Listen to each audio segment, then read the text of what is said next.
Businessman Opinion.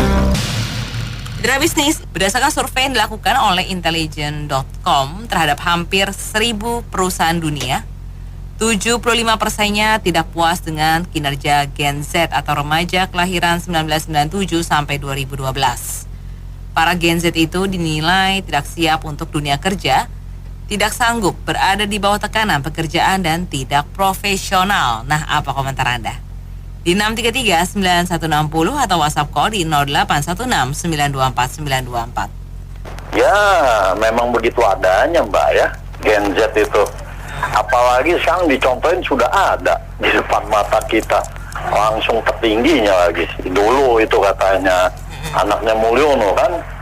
Apalagi sekarang banyak mencibirkan anak-anak Gen Z ini. Wah, enak betul dia. Bapaknya masukin, langsung jadi wakil presiden, kerjanya cuma jalan sana jalan sini saja. Jadi di dalam anak-anak Gen Z ini kalau nongkrong ya omongannya kayak begitu aja. Mereka soal pekerjaan mereka di sana ya memang adanya kayak begitu. Jadi kita nggak aneh lah, karena di Indonesia saja contohnya sudah ada. Wakil presiden kita ya jalan-jalan, cuma kerja gitu-gitu aja. Jadi mereka panutannya itu kelihatannya ke sana, jadi enak betul mereka itu. Cuman begitu saja, kita juga bisa katanya. Cuman itu aja pendapat saya, Mbak. Saya punya pandangan deh, suatu bangsa, suatu negara tergantung ajaran, bener nggak? Dia punya sistem, dia punya apa istilahnya seperti survei kan seperti dia orang nggak ada maksud apa, bener nggak? Ada unsur mendukung atau uang. Kalau sini kan bangsa kita ya banyak istilah udah kenyang ada kerjaan deh, survei sono, survei sini, pencet HP, bener nggak? Kalau di Tiongkok kan enggak, tergantung pemimpinnya kan. Kita deh sekarang tanggal 27 kayak dunia itu udah mau kiamat. Indonesia tuh survei apa gubernur di backing semua tinggalnya di hotel semua kan udah nggak bener gitu deh kan, berbohong di rakyat kan, bener nggak? Itu mencerminkan pemborosan kan, bener nggak? Nah, itulah bangsa kita. Jadi saya tuh nggak yakin survei, tergantung kita rumah tangga kita harus kita mengajari anaknya. Masa depan kita ikutin, bener nggak? Iya. Dan ikutin anak, mau HP berita HP beliin tidur siang-siang dia nggak bisa, bener nggak? Suruh nyapu. Tergantung sistem kita kok. Kalau kita semua kacau, udah hamlah, entah masa agama ya udah nggak bisa maju bangsa ini. Iya. Nah, itulah pandangan Kong Jensen. Kemudian celetuk dikit deh, sedikit akademis ya. Jadi begini, jadi yang pertama tadi Pak Hendri itu saya sependapat. Kalau pepatah asing orang sudah mengatakan life begin at 40, satu hal itu kan harus kita pegang itu kalimat itu benar, itu nggak mungkin salah itu. Yang kedua, kecerdasan itu ada dua, intelektual dan emosional. Umumnya Gen Z ini hanya cerdas intelektual, tapi tidak cerdas emosional. Untuk menjadi seorang yang berhasil dalam bidang apapun, itu harus memenuhi kedua kriteria itu. Supaya dapat itu harus berjenjang, nggak mungkin lompat-lompat seperti kata Pak Hendri tadi jadi wapres lagi. Yang sekolahnya SMA-nya di luar karena dia ada sesuatu hal. Jadi ya itulah ya. Jadi kita ini kebijakan politik pemerintah ini sudah carut marut. Jadi tidak menghargai lagi akademisi. Coba kita lihat itu dokter, profesor, ahli bedah saraf dipecat gitu kan. Jadi artinya memang sudah tidak menghargai akademisi mereka ini. Semua jalan secara politik. Pak Soeharto, coba kita lihat dulu. Menteri-menterinya tuh 80% tuh akademisi loh. Jadi dia menghargai anak, walaupun anaknya nggak sampai begitu. Saya kira pendapat saya cocok dengan yang 75%. Mungkin kalau menurut saya lebih. Ya, bekerjalah dulu dari bawah, berjenjang.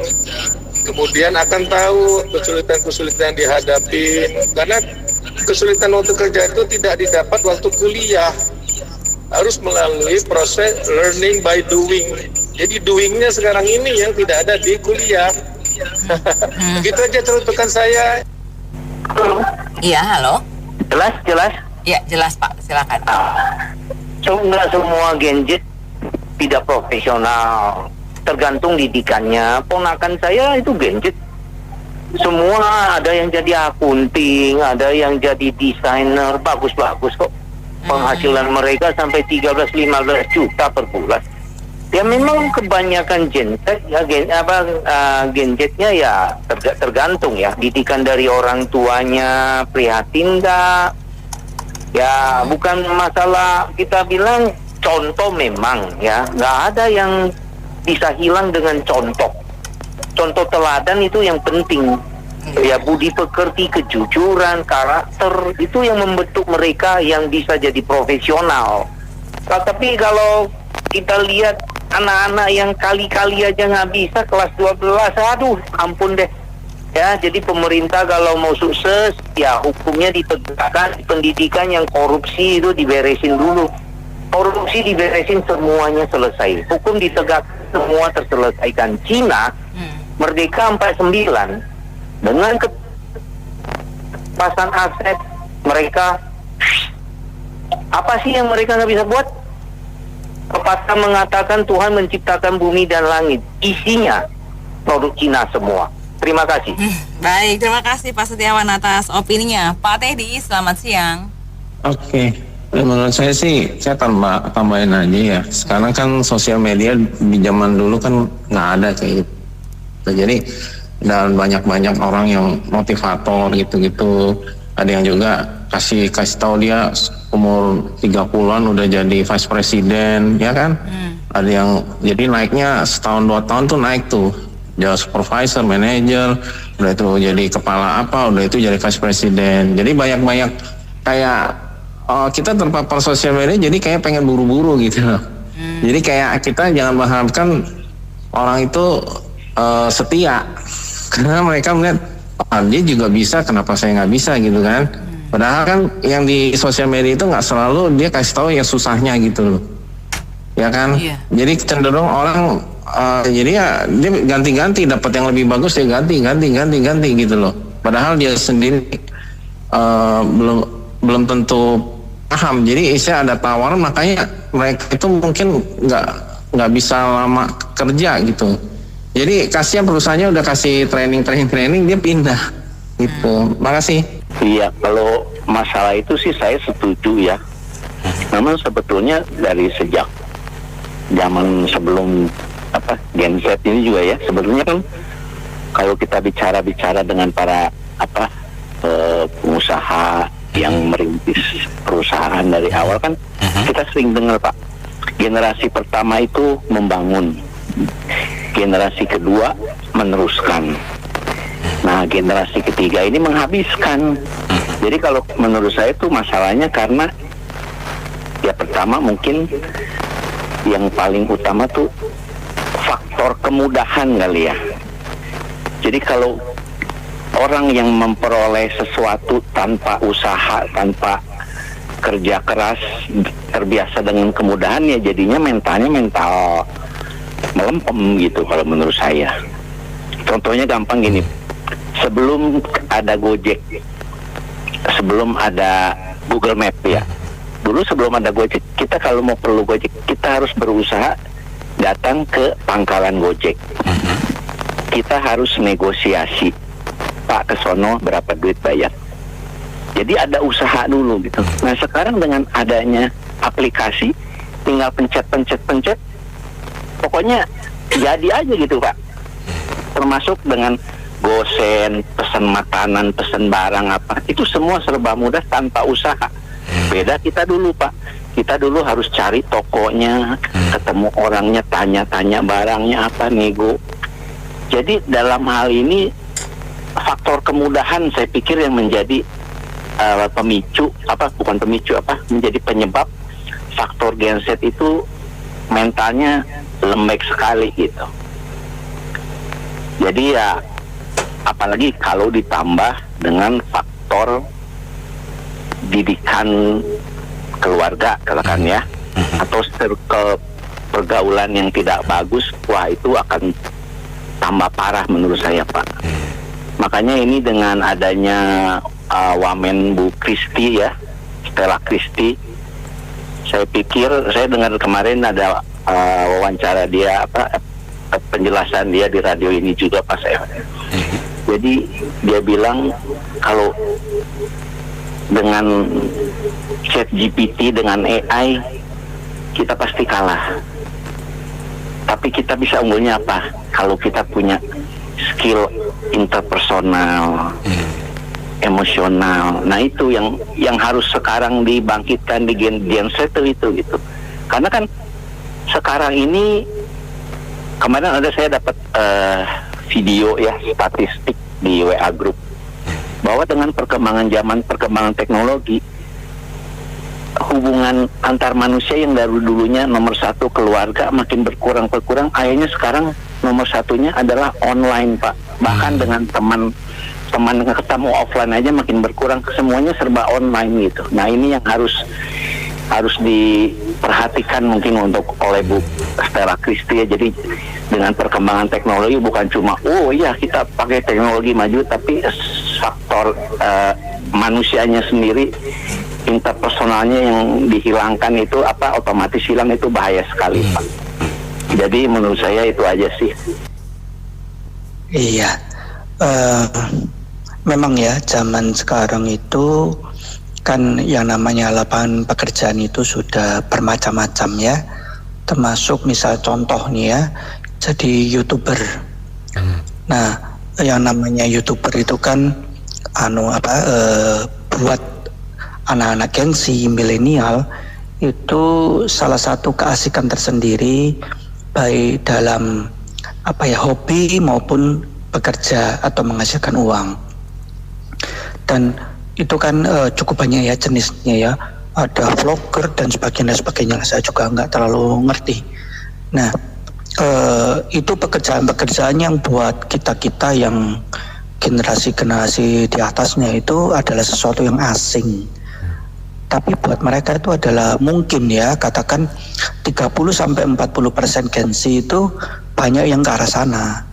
Jadi gampangnya gini, kalau seorang Gen Z dia masuk dalam suatu perkantoran ya, pekerjaan di kantor, dan kalau misalnya dia mendapat tekanan, mendapat target tertentu dan sebagainya, dia berpikirnya gampang, kok kayaknya saya lebih seneng kerja sendiri ya, jadi vlogger atau jadi YouTuber dan sebagainya. Nah, hal itu mungkin membuat mereka jadi mungkin nggak suka ya untuk ditarget, ditekan dan sebagainya. Jadi seolah-olah ya mereka itu adalah generasi yang tidak tidak tangguh ya. Tapi kalau menurut saya sih sebetulnya nggak juga, karena kalau kita lihat ya, Gen Z itu mungkin yang diteliti di mereka yang bekerja di kantor, apakah itu bisnis dan sebagainya ya. Tapi kalau kita lihat mereka yang bekerja di labor ya, misalnya mereka yang pendidikan vokasi seperti STM dan sebagainya, mereka ya memang cukup tough ya. Mereka kalau sudah pekerjaan di situ karena banyak juga yang mereka memang menyukai ya, dan menurut saya kemungkinan besar mereka itu sebelumnya kan sudah menjalani magang di beberapa perusahaan ya. Jadi sebelum mereka lulus itu mereka sudah tahu apa yang mau dikerjakan dan sebagainya. Nah, kalau memang survei ini dilakukan di seluruh dunia, dan itu sepertinya ya, kalau menurut saya, dugaan saya itu adalah orang-orang yang bekerja di kantor. Ya, jadi ya katakan 50-50 lah. Tapi kalau saya lihat ya, ini ada beberapa, ini anak saya kan juga sekolah di luar negeri ya, teman-temannya itu ya hampir semua, mungkin 90% itu juga melakukan pekerjaan blue collar ya, di asisten chef dan lain-lain. Apakah mereka itu bukan orang yang tough? Nah, menurut saya itu mereka juga tough ya, mereka mau bekerja yang bukan pekerjaan kantoran dan sebagainya. Ya, jadi kalau mungkin ya umumnya bekerja di kantor betul, tapi kalau secara umum, secara keseluruhan kayaknya kurang tepat lah. Sebenarnya kan generasi kita itu bertanggung jawab terhadap generasi di depan kita gitu. Nah, jadi generasi sekarang itu ya tergantung bagaimana generasi sebelumnya menyiapkan si generasi ini gitu kan. Artinya ketika saya sering banget dengar wacana Gen Z lemah, strawberry lah, kemudian sering mengeluh gitu kan, tidak tahan banting. Yaitu gimana kita sebagai generasi terdulu yang mempersiapkan mereka gitu kan. Ketika si anak kecil, bayi-bayi ini lahir kan nol, startnya dari nol lah. Gimana kita mempersiapkan mereka, kita men-treatment mereka gimana ya begini jadinya gitu kan. Artinya ya kurang tepat lah kalau kita nyalahin. Lagian seperti yang tadi disampaikan oleh Bapak tadi ya, kalau digeneralisir Gen Z tidak memuaskan dalam pekerjaan, enggak juga ya, karena ya saya bukan Gen Z gitu, saya Gen Y, saya Gen sebelumnya gitu kan, generasi sebelumnya gitu. Saya banyak mendapatkan insight ide-ide dari anak-anak yang muda gitu kan, di dalam di kantor gitu ya. Anak muda ini sering punya ide gitu, dan memang ya karena hasil dari generasi sebelumnya, dari orang tuanya yang beda didikan itu, mungkin mereka seperti agak lemah gitu ya secara kesiapan mereka. Sebenarnya enggak, cuma emang generasi zaman sudah berubah gitu. Jadi gimana kita bisa menyikapinya gitu sih. Sebenarnya enggak lah, Gen Z enggak jelek juga, bagus, bahkan lebih cemerlang dari kita gitu. Thank you. Oke, ya terkait masalah Gen Z ya. Tadi sampai kelahiran berapa, 2012 ya Pak? Iya, 97 2012. Oke, berarti anak saya dua-duanya masuk 2009 sama 2011 ya. Tadi Bapak sebelumnya kan bilang sebenarnya bagaimana kita mempersiapkan mereka ke depan untuk tampil di masyarakat ya. Sebenarnya itu benar-benar salah satu cara kita ya, mana orang tua betul menyiapkan kita untuk bisa perform di masyarakat individualnya Pak. Jadi kalau saya bilang tidak semua Gen Z itu sifatnya nyeleneh gitu loh, ya kan. Bentar-bentar dikit baperan, bentar-bentar dikit ini. Secara karakter mungkin kalau kita membuatnya tidak menjadi seperti itu, ya tidak akan seperti itu gitu loh. Bahasanya kan betul tadi dibilang anak kan lahir dalam posisi nol nih, zero kan. Kita isi apa yang kita mau isi sama mereka gitu kan. Nah kalau kita isinya mereka dengan spoiling, manjain apa segala macam, ya akibatnya begitu gitu loh kan. Nggak tough gitu loh, bentar-bentar baper gitu kan, dimarahin, dikasih pressure dikit baper gitu. Nah tapi kalau kita kasihnya benar-benar how to-nya, bagaimana caranya mereka berpikir, ya mungkin mereka memberikan tekanan tapi juga diberikan pengertian gitu loh. Ini yang terjadi sama anak saya, maksudnya saya memberikan pressure, sekolah juga memberikan pressure, tapi mereka tahu gitu loh, ya kan, pressure ini kenapa diberikan, kenapa harus dikerjakan, kenapa harus dilakukan, mereka tahu gitu. Jadi ada sebab akibatnya, mereka jadi juga belajar Pak gitu. Nah kita orang tua mungkin nggak bisa bahasanya melepas anak kita begitu aja ya. Udah ikutin perkembangan zaman, cuek-cuek aja, belajar di sekolah tinggal nggak? Ya nggak juga gitu loh. Sekolah, di rumah kita sebagai orang tua juga harus jalurnya itu sesuai dengan apa yang bukan kita inginkan, tapi sesuai dengan anak ini mau jadi apa sih gitu loh kan. Kan kita kan suka tanya nih, kamu gede jadi apa cita-citanya, mau jadi ini. Ya udah, kita guide gitu loh, ya kan. Kita jangan nggak bisa lagi zaman sekarang tuh pokoknya maunya jadinya seperti yang Bapak bilang, nggak bisa, orang tua bilang begini, nggak bisa. Ini zamannya memang berubah Pak gitu loh. Nah kita juga harus sebagai orang tua mengakomodir keinginan anak, tapi kita atur partnya, jalurnya gitu loh. Jangan dilepas aja bablas, udah semua mau atur sendiri. Nah nggak bisa juga gitulah gitu loh kan. Nah maka saya bilang, kalau dibilang persoalan tadi yang dapatnya yang pada petik ya, yang nyeleneh, yang apa segala macam, ya mungkin ya majority orang Gen Z itu yang mungkin saya bahasanya kasarnya mungkin salah asuh atau apa, saya nggak ngerti ya Pak. Mungkin ya kasarnya begitu ngomongnya, tapi ada juga orang, saya lihat juga selain bahasanya anak saya juga orang-orang yang lain juga kita buat teman-teman yang lain gitu ya, mungkin ada juga yang Gen Z bilang bagus kok gitu loh. Jadi nggak selalu bahasanya Gen Z itu buruk gitu loh. Ya kan, ya zamannya saya mungkin kelahiran 75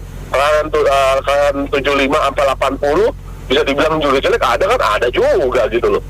Ya kan, jadi bisa dibilang ya mungkin perusahaan atau anaknya memang nggak cocok pada posisi yang tepat kan. Memang sekarang kan kalau dibilang anak-anak sekarang tuh dilihat apa-apa maunya jadinya entrepreneur gitu kan, semua mau dilakukan perbanyak entrepreneur gitu kan. Orang yang bekerja ini sedikit goyah, baper. Tapi sebenarnya kalau dia jadi entrepreneur juga masalah pressure gitu loh. Juga itu harus dipikirin gitu kan, pressure-nya dia gimana cara mengelolanya, ya kan, meskipun dia bilang jadi vlogger, ya kan dia juga punya jadwal tayang yang harus ditentuin. Karena semakin dia bikin vloggernya sedikit, ya orang siapa mau nonton.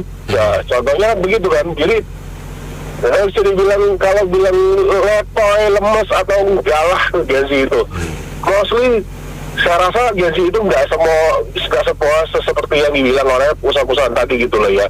Mungkin ya tadi balik lagi pengasuhannya gimana sih gitu. Kita sebagai orang tua sebenarnya siapa seperti apa sih gitu kan. Itu menurut saya sih. Terima kasih. Gen Z kebanyakan gengsi.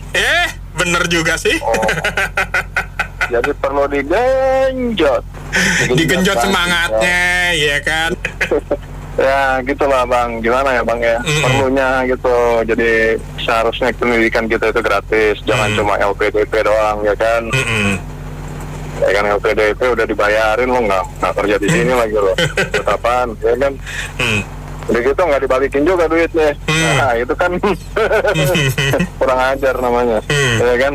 Udah nggak berbakti, malah nggak lelo, gitu kan. Jadi gini, sebaiknya ya sistem pendidikan kita itu diubah. Juga bukan masalah zonasi PPDB gitu dihapus, bukan. Oke. Ya kan. Jadi waktu pendidikan itu gratis, tapi waktu kerja itu Gen Z harus bayar. Gen Z itu Gen Z loh. Iya. Ya kan, ketika mereka bekerja harus ada potongan ini untuk biaya pendidikan dulu berapa persen, harusnya gitu. Seharusnya begitu. Jadi kalau sampai mereka dapat gelar nggak perlu bayar, ya kan. Tapi kalau mereka nggak dapat gelar dan mereka nggak kerja, buat apa mereka nggak bayar? Buat apa mereka bayar sih? Bener kan? Iya. Sama aja kayak beli kucing dalam karung gitu kan, ya kan. Pendidikan kita kan begitu, udah lama karut marut begitu, ya kan. Kayak gitu aja lah Bang. Tapi maaf ya, ini kan saya biasa nih nggak tahu apa-apa, tapi agak melenceng dikit. Oke, boleh Pak. Kenapa Pak? Nah, gini Pak, wah ini kan hari guru Pak. Iya. Mau minta gaji tambah gaji guru. Nah, sedangkan ada viral dulu bagi dua nggak tahu, coba. Dulu bagi dua nggak tahu katanya. Iya. Coba. Gimana itu Pak? Itu garisnya kan? Iya. Yang pengamaannya profesor loh, 2 profesor itu, 2 profesor. Katanya belum sosialisasi. Masa? Sedangkan kami dulu ya, tapi nggak tahu lah. Kami dulu namanya kampung-kampung ya. Saya dulu sekolah di kampung ya. Kalau kali-kali 1 sampai 10 kelas 6 saya udah luar kepala Pak. Oh, udah hafal ya Pak ya? Udah hafal. Ya. Dan dulu sekarang kan matematika. Ya. Dulu kami Sepren namanya. Sepren, tahu nggak Bapak? Apa itu Pak, Sepren? Nah, Sepren itu ada soal kan di garis. Jadi penyelesaian di kanan, yang hasilnya di kiri nanti. Oh gitu. Berarti Bapak generasinya lebih tua dari saya nih. Gitu Pak. Jadi, nah, gini Pak. Iya. Kan, waktu saya di SD udah tahu kali-kali 1 sampai 10 luar kepala itu. Bahkan kalau pulang sekolah, kan dikasih ujian. Kita mau pulang, siap kata guru. Coba siapa datang dibilang guru kan? 7 kali 7 berapa? Kan 7 tangan itu. Kalau kita tahu berapa, kita pulang. Baru boleh pulang gitu kan? Iya. Kalau kita yang lain nggak apa-apa. Gitu. Ya, lalu ke SMP. SMP itu Pak ya, saya udah tahu pasal-pasal undang-undang itu udah tahu. Yang paling apa sekali ya, merah putih, kebangsaan, dan kota-kota besar, ibu kota, negara kita bahkan di luar negeri udah tahu. Jadi ada pertanyaan, dibilang guru gini, mana keterlihatnya Surabaya katanya? Tak tahu dia. Gimana coba? Iya, anak-anak sekarang tuh ya. Iya itu Pak. Kedua Pak, gini Pak. Saya tentang uang ini Pak. Dulu kan ini kan kita ini selama nih BUMN kita kan belum pernah diaudit. Rugi apa enggak? Iya. Nah, sekarang dulu waktu ingat ya, waktu Presiden Megawati BUMN-nya Laksana Soekardi kan? Kan pernah dijual di tanker. Tanker. Itu dijual tanker itu karena apa? Karena nggak ada hasil. Nah, sekarang BUMN kita ada kok banyak. Ada Pertamina, ada di pelabuhan, ada banyak. Tapi mana pernah diaudit? Kalau giliran rugi, dibilang rugi. Pertamina itu rugi. Ya kan pertama giliran turun 200 perak. Udah begitu berkuat. Kan? Gitu. Jadi kata kuncinya pendidikan untuk Gen Z perlu diaudit juga seperti itu, Pak Galinggeng. Oke. Pak, itulah. Oke. Nggak tahu Pak, mana tahu saya orang kampung-kampung ya Pak. Nggak tahu Pak. By the way, tadi makan bergizi di atas meja. Manusia Gen Z tidak siap kerja. Manusia Gen Z dirusak keluarga. Bener. Jadi bro, lu gen apa dulu nih? Gue tanya. Takutnya gue salah ngomong ini. Gak bisa jawab lo. Gue gen K gue. Kolonial. Gile, angkatan 45 dong. Oke, dilanjut tadi. Dilanjut. Gini, agak berbeda perspektifnya lah ya, bro. Kita ngeliatnya gini, bahwa Gen Z ini keluarga lah yang paling berperan dalam bagaimana mereka bisa sampai ke tahap itu. Ini subjektif lah ya, ini subjektif, ya Kak. Mereka lahir dalam lingkungan yang sudah well educated, bisa dibilang ya. Terus dari segi finansial juga mereka udah tercukupi dari keluarga. Betul. Akibatnya daya juang mentalnya semuanya kalau nggak mau dibilang kayak mental tahu, ya nggak tahu dong. Tahu. Jepret, hancur udah ya nggak. Kalau mereka kita koreksi udah langsung seolah-olah dunia itu rubuh. Wah, benar. Nah, kalau kita kalau kolonial kata lu istilahnya kita perang punya ya nggak kerja nggak makan ya nggak. Benar. Kalau mereka enggak gitu. Nah, kita agak bergeser ke apalagi yang udah punya keluarga. Kenapa? Lihat deh, anak sakit dia posting di medsos, semoga sembuh ya anakku, bukannya ke dokter bro. Iya benar. Iya nggak? Jadi mereka berharap kesembuhannya ke medsos bro, ya nggak, diposting di IG, di Facebook, semoga sehat ya anakku, ibu sayang ke kamu, masya Allah, ya nggak bro? Iya nggak? Ngaco. Jadi habis itu lagi mereka itu langsung ngelepasin tanggung jawab. Contoh ya, contoh kalau dunia kerja ya mereka kerjanya ini bukan kerjaan saya gitu loh. Kalau udah keluarga lebih antik lagi. Tugas sekolah, tugas ngajarin ada di sekolah. Tugas pelajaran dilepasin ke bimbel. Tugas kasih makan urusannya si suster. Jadi semuanya itu udah didelegasikan. Jadi mereka sendiri responsibility-nya ya sama-sama tahu aja deh udah. Iya enggak? Iya. Jadi istilahnya cuman jadi ya udah mesin pencetak anak. Bikin mau, piaranya kagak. Jadi dia lepasin semua pokoknya, suster ya nggak? Ini terus gurunya gimana? Nah, terus habis itu juga diperparah dengan kalau anak salah dibela. Wah, udah kacau udah tuh. Nah, inilah yang memperparah kondisi-kondisi. Kalau dulu kita ngadu guru ditempeleng, kata emak kita, gue tempeleng lu sekali lagi biar 2 kali, ya nggak? Iya. Benar nggak, bro? Benar. Kalau di sini gurunya dituntut, wah udah kacau. Emang udah kacau lah, udah kacau. Jadi ya udah, nggak tahu deh ke depannya gimana. Ya mudah-mudahan ya. Kalau dibalik lagi, apakah sekolah mempengaruhi? Mungkin iya. Kalau sekolahnya bagus. Sekarang sekolah udah gratis, bus juga ada yang gratis, semuanya gratis. Masih aja tawuran, puyeng bro. Makasih bro kalau gitu. Gengsi melulu disalahin. Survei itu dunia atau Indonesia aja itu? Survei dunia Pak, survei dunia Pak. Nah, kalau dunia ya lain lagi, Indonesia lain lagi. Itu penutupannya Pak Tony tadi, dulu itu kalau ditempeleng guru, di rumah ditempeleng lagi sama orang tua. Bener, saya ngalamin Pak.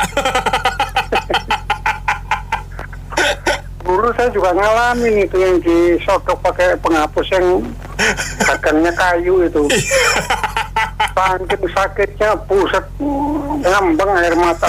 Benar Pak. Tapi setelah itu kita jadi generasi yang kuat kan Pak.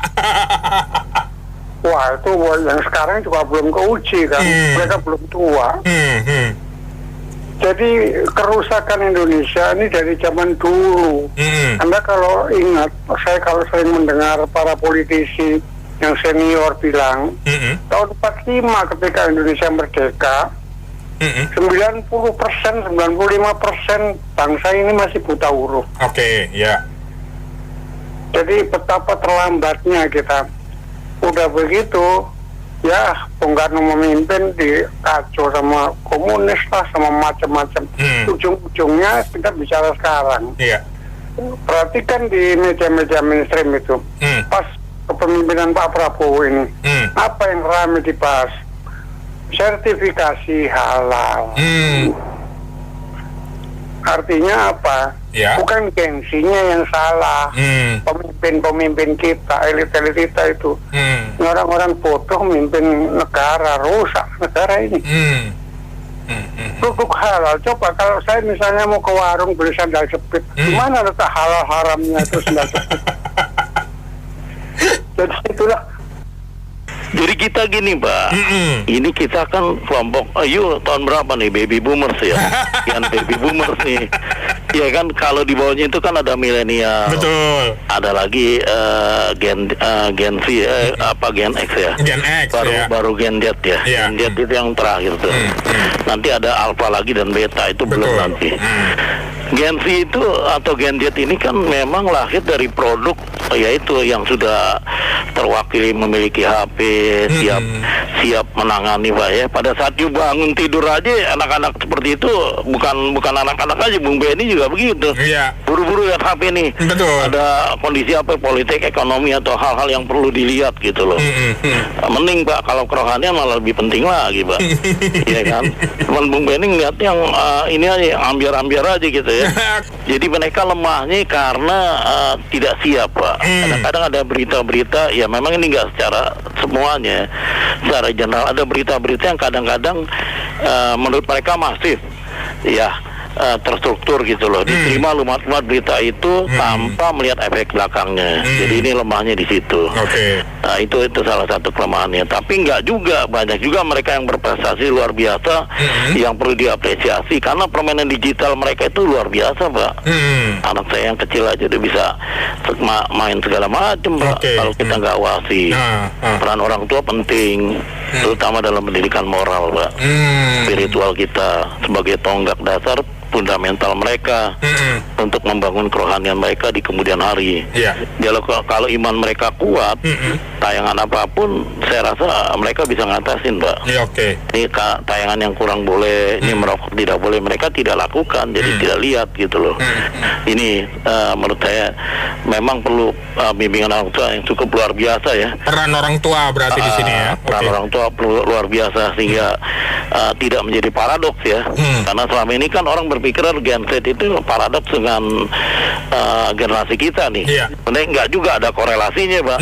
Di mana orang tua harus membimbing, kalau enggak nanti takutnya salah arah ya. Karena ini kan memang mereka enggak sepenuhnya lihat dan tahu, mereka berhadapan dengan media sosial yang kadang-kadang secara fakta mereka belum lihat gitu loh. Nah, saya pikir perlu bimbingan jelas, kerohanian spiritual mereka harus dibina gitu loh. Kalau untuk otak mah kita kalah, Pak. Gunakan aplikasi-aplikasi segala macam itu jauh, Pak. Kalau gagap elektronik, gaptek itu kan udah biasa, Pak ya. Saya juga udah biasa. Tapi kalau anak-anak sekarang, waduh, dia bilangnya apa ya? Papa mah ketinggalan zaman. Iya, ketinggalan zaman. Kalah lah sama mereka. Ya, menurut saya tuh yang menjadi masalah itu adalah handphone ya. Apa? Handphone. Iya, handphone. Karena semalas-malasnya orang, sebenarnya bukan semalas ya. Tapi kalau dia mau kerja, dia pasti menghasilkan sesuatu. Sepinter-pinternya orang, tapi kalau dia udah terpengaruh dengan HP, dia mau mengerjakan apapun nggak bakal bisa maksimal. Itu yang saya rasakan ketika saya melihat bawah-bawahan saya. Dulu kan saya asisten manajer, saya punya bawahan lah. Anak-anak sekarang itu kita ngerjain dulu, misalnya saya mengerjakan satu pekerjaan itu. Misalnya saya kan dulu arsitek. Saya bisa masukkan satu hari itu bisa masukkan 4 lembar gambar. Nah, sekarang itu arsitek yang kita suruh drafter atau apa, kita drawing itu pakai AutoCAD, Autodesk atau 3D Max itu cuma menghasilkan 1 atau 2 gambar. Bayangkan, kita lihat sebentar-bentar dia ngeliat HP, jadi kerjaan itu nggak maksimal menurut saya. Tapi kalau misalkan kayak orang yang bodoh tapi dia bisa bekerja, dia bisa memaksimalkan waktunya untuk bekerja, dia bisa menghasilkan menurut saya. Jadi kendala masalah remaja sekarang ini dia tergantung dengan HP. Contoh yang sekarang aja anak saya, kalau saya suruh belajar, dia bilang mau buka sebentar, dia bilang udah, habis itu dia ada HP lagi. Aduh, saya hanya bisa geleng-geleng kepala. Habis itu bilang, ya udah kalau kau gitu kamu istirahatnya tidur siang tapi sampai pegang HP. Gitulah anak remaja sekarang. Jadi menurut saya racunnya itu di HP. Jadi kalau di pekerjaan itu akan terpengaruh akibat HP-nya itu HP yang mereka gunakan. Jadi pekerjaan apapun tidak akan maksimal. Jadi menurut saya kalau misalkan mau dibawa ke jenjang profesional, anaknya itu harus disadarkan bahwa kita ini mau bekerja. Hiburan itu bisa kita pegang-pegang HP, nanti setelah mungkin selesai bekerja atau di rumah bisa kita puas-puas melihatnya gitu. Ya itulah dunia sekarang itu. Sampai kita lihat anak remaja sekarang aja sambil makan aja pun harus pegang HP, Pak. Bayangin aja. Benar banget. Itu agus sekali. Jadi racunnya itu di HP sebenarnya. Itu aja. Ya kalau saya sih tidak mengenai hal itu ya, masalah itu. Saya sih melihat memang peradaban kita sudah berubah ya. Peradaban kita sudah berubah. Ya sekali lagi kalau menurut saya, kalau soal masalah mentalitas, soal juga kemudian keputusan, tanggung jawab, itu sebenarnya kembali lagi kepada pendidikan di dalam keluarga. Ya, jadi itu yang pertama. Jadi pendidikan dalam keluarga yang bagaimana? Zaman sekarang itu ya boleh dikatakan pro dan kontra ya. Ada yang keluarga itu mendidik anak itu untuk bisa membuat sebuah keputusan bagi dirinya yang baik, mungkin yang terbaik bagaimana, dan juga mendidik anak supaya anak itu bertanggung jawab ketika dia berbuat salah atau melakukan suatu kegagalan atau melakukan apalah sesuatu mungkin nggak sengaja merusak milik orang lain, dia diajarkan untuk bertanggung jawab. Nah, itu ada yang keluarga seperti itu, tapi juga ada yang kemudian keluarga yang malah membela anaknya. Misalnya salah satu contoh, ini salah satu contoh. Saya pernah ditabrak mobil saya, kendaraan saya sebelah kiri, itu pakai motor mahasiswa, dan itu bapaknya itu mohon maaf ketua RT. Udah jelas si anak itu bersalah, gitu kan? Karena mobil saya kemudian ada peoknya. Lalu saya ribut sampai dia kemudian menantang saya, ayo kita ke kantor polisi.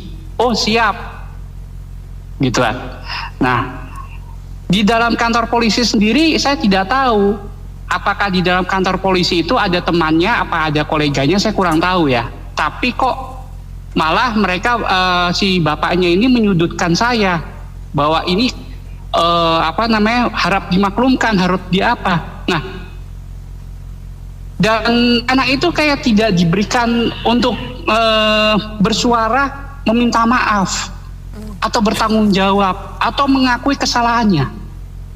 Nah, dari cerita itu saja, dari cerita yang saya alami saja sudah jelas kan. Artinya ada saja orang tua yang membela anaknya untuk anak itu tidak bertingkah untuk bersikap tanggung jawab. Dewasa dan tanggung jawab ya. Dewasa dan tanggung jawab. Nah, karena kan ini kembali lagi, dunia kerja itu kan harus punya keputusan, harus bisa memiliki pribadi yang dewasa, dan dia juga harus punya tanggung jawab, betul nggak? Ini bukan masalah teknologi. Kalau masalah teknologi, kemudian HP yang kita salahkan, menurut saya berarti kita sebagai orang tua mungkin ya, atau orang dewasa salah juga. Kenapa you pakai HP juga? Bener nggak? Ya kan? Jangan kemudian menunjuk, oh ini salah, tapi tidak pernah mengatakan, iya saya juga salah.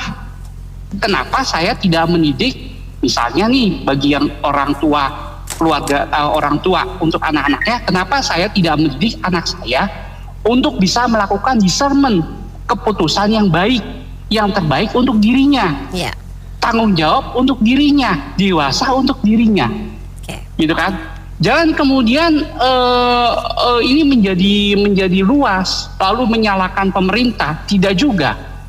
Tapi saya juga mengingatkan juga kepada negara juga memperhatikan soal pendidikan anak juga. Kita tidak bicara soal budi pengerti, gitu, bukan masalah itu, tetapi masalah kemudian discernment, tanggung jawab, dewasa. Dan juga bagaimana pendidikan itu juga dapat menciptakan anak itu nanti kedepannya siap untuk bekerja, siap untuk beradaptasi, gitu kan? Itu dalam dua hal. Yang terakhir, di dalam perusahaan sendiri juga banyak perusahaan-perusahaan itu yang tidak mempunyai budaya culture, bener nggak? Ada nggak misalnya perusahaan, misalnya ditanya, perusahaanmu itu budaya culture-nya gimana sih? Ada nggak terpapan atau mungkin ditulis di dalam spanduk sepanjang, misalnya disiplin adalah kunci keberhasilan misalkan. Itu kan budaya culture. Jadi perusahaan itu harus menerapkan budaya culture, ya kan? Karena hubungannya adalah dengan performance tenaga kerja. Ya, itu saya setuju banget dengan Bapak sebelumnya. Pertama, kalau menurut saya memang pendidikan formal itu juga penting ya. Jadi kalau saya punya anak, ya memang saya udah punya anak, udah dewasa, udah menikah ya. Saya akan kasih sekolah yang baik. Ya tentunya sesuai dengan kantong ya Mbak ya. Kalau kantongnya cukup ya saya akan menyekolahkan anak di sekolah yang baik. Ya bukan hanya pendidikan yang baik ya kualitasnya, tapi juga menjunjung nilai-nilai Ya, mengajarkan anak itu nilai-nilai kejujuran, budi pekerti dan seterusnya. Itu satu. Nah, yang kedua yang sangat penting adalah pendidikan keluarga, yang saya setuju banget dengan Bapak sebelumnya. Saya contoh, anak saya dua-duanya kan pernah sekolah di luar negeri. Ada kesempatan waktu itu sekolah di SMP, dia mau ke luar negeri, tapi kita nggak setuju. Kenapa? Karena kalau SMP dikirim ke luar negeri, hubungan kita sama anak itu belum dekat, belum lengket, Pak. Ya, Mbak tahu sendiri lah, Mbak juga pasti ada punya keluarga kan. Akhirnya kita putuskan setelah dia lulus SMA baru kita lepas. Itu pun kita pilih sekolah yang memang benar-benar bisa menjaga, mendidik anak kita supaya paling nggak kualitasnya, etikanya baik, Pak. Dan di keluarga tuh kita sangat menjunjung tinggi, sangat menekankan prinsip kejujuran. Jadi alhasil setelah dia lulus, setelah dia menikah, ya kita bersyukur mereka menjadi orang yang matang dan dewasa. Waktu dia kerja, waktu dia udah nggak kerja, juga memperlihatkan hal yang serupa. Karena kita selalu mengajar, mendidik, mengarahkan hal itu, Mbak. Jadi kalau tiba-tiba anak itu di sekolah di perusahaan yang nggak bertanggung jawab, mungkin masuk kerjanya nanti masuk telat, besok masuk nggak telat, besok telat lagi. Ini pasti menurut saya karena salah satu faktornya adalah pendidikan keluarga yang kurang beres. Jadi artinya, karena apalagi kita kan di budaya timur ya, Pak ya. Nah, itu menurut saya harus benar-benar diperhatikan oleh para keluarga, anggota keluarga, orang tua. Gitu, Mbak. Emang udah begitu orang ala Gen Z itu. Saya juga punya anak Gen Z begitu, selalu kalau mau dapat tugas yang berat-berat dikit, dia mengeluh. Capek katanya, apalah. Nah, saya bilang ini nggak bisa begini. Kalau saya dulu zaman susah. Kalau zaman saya, telur aja setengah bisa dibagi 4. Jadi susah. Ini gara-garanya ya istri juga, orang tua juga. Orang tua memanjakan dia. Jadi dia tuh apa-apa selalu dipenuhi fasilitasnya, karena zaman dia itu bukan zaman susah, zaman gampang. Jadi tapi saya dan ingatan saya tuh jangan digeneralisasi lah. Ada juga anak-anak yang baik juga, cuman ya memang mayoritas jadi manja. Papa minta duit, apa ini, jadi ada kesulitan sedikit, mengeluh, minta tolong orang tua. Soal ibu jago dia, apalagi soal komputer. Betul. Apa namanya? Pengetahuannya gitu. lumayan ya. Pinter dia, gitu kalah. Cuman yang itu kalau dia ada tekanan sedikit aja dia menghindar, takut, capek, malas, mau berhenti. Kalau kerja mau berhenti. Aduh, saya bilang ini pusing juga saya begini. Nggak taruji gitu loh. Makanya terlalu manja, jadi apa-apa itu piring nggak usah kasih makan enak-enak. Itulah, ini memang begitu lah, Bu. Nggak bisa kita salahkan juga sih. Tapi dia pakai perasaan sih. Memang susah, kemajuan zaman yang membuat mindset mereka beda jauh sama generasi kita. Beda jauh. Jadi itu karena kemauan zaman.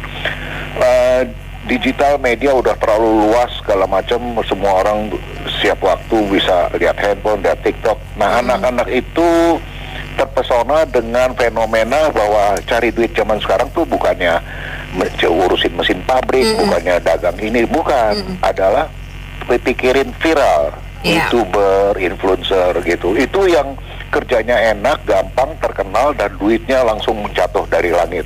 Nah, anak-anak muda kita ini bayangannya ke sana. Tidak ada mau lagi yang kerja kayak bapaknya atau engkongnya, nggak ada. Karena dia bilang itu mah zaman kuno, cari duit setengah mati, tulang sakit, encok-encok, tapi duitnya cuma mobil aja susah. Itulah. Jadi kita tidak terhindarkan menurut saya. Cuman mesti ada suatu semacam coaching atau dari negara mesti ada pengarahan pendidikan atau bikin pembinaan ya. Bahwa zaman itu terlalu cepat, terlalu dinamis. Nah, mereka bayangkan menjadi influencer bisa jadi miliarder, itu udah lewat zamannya. Udah lewat. Ya, jadi nah ini yang mereka nggak sadar bahwa ada satu periode bahwa ini adalah zamannya digital, ini zamannya YouTuber, ini zamannya influencer. Tapi semua itu udah lewat dan anak-anak kita ini masih nggak sadar. Ya, jadi mereka masih berusaha, enggak, gua masih pikirin nanti gua bisa pikirin. Itulah. Nah, kalau tidak ada upaya pembinaan yang intensif, anak-anak kita susah berubah dan akhirnya mindsetnya masih sama seperti sekarang, males. Gitu. Ya, bisa tapi mesti ada suatu orang yang ahli dalam hal pembinaan. Dan negara harus membiayai orang-orang seperti itu. Mungkin dia di setiap sekolah ada satu mata pelajaran baru, aku nggak ngerti tahu judulnya apa. Tapi merubah mindset ini sangat sulit karena anak muda ini dia nggak percaya kita, dia punya keyakinan mereka sendiri. Benar. Saya berani ngomong 90% mereka tidak percaya orang tuanya. Mereka punya keyakinan sendiri karena mereka melihat setiap hari apa yang ada di handphone mereka dan mereka merasa inilah yang benar. Gitu loh. Oke. Cuma ya memang generasi Z ini memang generasi yang susah itu diajarnya dibentuk dalam arti baik kepribadian maupun cara berpikirnya segala macam. Beda dengan kita dulu tahun 70-80. Mungkin mereka sekarang ini termasuk dari salahnya pemerintah dan salahnya teknologi juga sih, terlalu berubah. Dan terlalu cepat berubah dan anak-anak itu juga terlalu cepat mengikuti perkembangan tanpa disaring dulu informasi yang mereka dapat itu seperti apa. Jadi kalau setelahnya makan tuh kayak makan bubur aja langsung telanjang, nggak dikunyah dulu. Iya benar. Salah kayaknya. Terus yang mereka juga nggak kalau dikasih tekanan dikit langsung ibaratnya tuh kalau bantu pompa dikit langsung meledak gitu ya. Jadi nggak kuat mental maupun pikiran maupun fisik ya. Kalau fisik mungkin oke lah, tapi kalau secara mental dan pikiran itu masih harus dibentuk. Terus negara juga harus ikut andil seperti kalau saya lihat kan sekarang itu kayak dulu kan zaman saya itu ada tuh yang namanya pendidikan moral Pancasila ya. Benar. Cuman PPKN kok kayaknya nggak mencakup seluruh pelajaran PMP itu tadi dong. Betul. Jadi secara moral mereka tuh baik adab kepada orang tua ataupun orang yang lebih tua, apalagi terhadap agama mereka tuh kurang. Terus yang pertama juga bahwa yang namanya informasi ini juga harus pemerintah tuh punya hati, jangan terlalu dilepas seperti itu aja karena generasi muda kita sekarang tuh terlalu apa adanya dalam menerima informasi. Contohnya kayak negara Cina tuh mereka kan membatasi setiap informasi yang masuk ke masyarakat terutama generasi muda. Jadi nggak semuanya bisa di-share di baik itu YouTube maupun platform media sosial lainnya gitu kan. Itu yang bikin mereka daya pikirnya terlalu singkat gitu. Terus yang kedua mereka nggak terbiasa prihatin mungkin ya. Coba ya tanya anak-anak. Mereka mungkin nggak pernah ngerasain namanya makan pakai kecap sama kerupuk kali ya. Kalau pepatah asing orang sudah mengatakan life bikin effort sih satu hal itu kan harus kita pegang itu kalimat itu benar, itu nggak mungkin salah itu. Yang kedua, kecerdasan itu ada dua, intelektual dan emosional. Umumnya Gen Z ini hanya cerdas intelektual, tapi tidak cerdas emosional. Untuk menjadi seorang yang berhasil dalam bidang apapun, itu harus memenuhi kedua kriteria itu. Supaya dapat itu harus berjenjang, nggak mungkin lompat-lompat seperti kata Pak Hendri tadi jadi wapres lagi. Yang sekolahnya SMA-nya di luar karena dia ada sesuatu hal. Jadi ya itulah ya. Jadi kita ini kebijakan politik pemerintah ini sudah carut marut. Jadi sudah menghargai lagi akademisi. Coba kita lihat itu dokter profesor ahli bedah saraf dipecat gitu kan. Jadi artinya memang sudah tidak menghargai akademisi mereka ini. Semua jalan secara politik. Pak Soeharto, coba kita lihat dulu. Menteri-menterinya tuh 80% tuh akademisi loh. Jadi dia menghargai anak, walaupun anaknya nggak sampai begitu. Saya kira pendapat saya cocok dengan yang 75%. Mungkin kalau menurut saya lebih. Ya, bekerjalah dulu dari bawah, berjenjang. Kemudian akan tahu kesulitan-kesulitan dihadapi. Karena kesulitan waktu kerja itu tidak didapat waktu kuliah. Harus melalui proses learning by doing. Jadi doingnya sekarang ini yang tidak ada di kuliah. Begitu aja cerutukan saya. Enggak semua Gen Z tidak profesional, tergantung didikannya. Ponakan saya itu Gen Z, semua ada yang jadi akunting, ada yang jadi desainer, bagus-bagus kok. Penghasilan mereka sampai 13-15 juta per bulan. Ya memang kebanyakan Gen Z, ya Gen Z-nya ya tergantung ya, didikan dari orang tuanya prihatin nggak? Ya bukan masalah kita bilang contoh, memang ya nggak ada yang bisa hilang dengan contoh. Contoh teladan itu yang penting. Ya budi pekerti, kejujuran, karakter itu yang membentuk mereka yang bisa jadi profesional. Nah, tapi kalau kita lihat anak-anak yang kali-kali aja nggak bisa kelas 12, aduh ampun deh. Ya, jadi pemerintah kalau mau sukses, ya hukumnya ditegakkan, pendidikan yang korupsi itu diberesin dulu. Korupsi diberesin, semuanya selesai. Hukum ditegakkan, semua terselesaikan. Cina, merdeka 49, dengan kepasan aset mereka, apa sih yang mereka nggak bisa buat? Pepatah mengatakan Tuhan menciptakan bumi dan langit, isinya produk Cina semua. Terima kasih. Baik, mitra bisnis, demikian sesi Businessman Opinion untuk kali ini. Terima kasih banyak untuk yang sudah bergabung. Saya Anita Wijaya.